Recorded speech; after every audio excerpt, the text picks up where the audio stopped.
work with, in the process of interviewing, they obviously interview architects.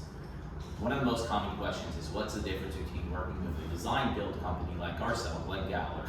as opposed to working with an architect and then going to bid it out, which is the conventional way. I'd say one of the most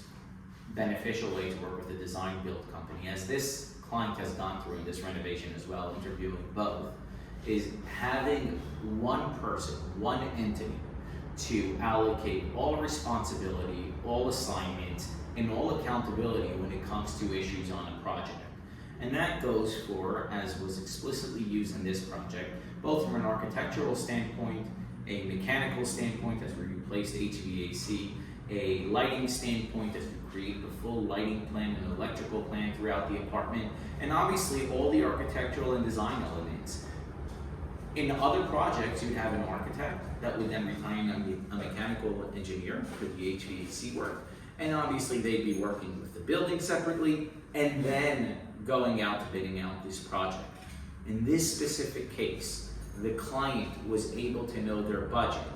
and their timeline and all the necessary elements that are involved with this project within the first 2 weeks of speaking with us. And that's because, as a design build company,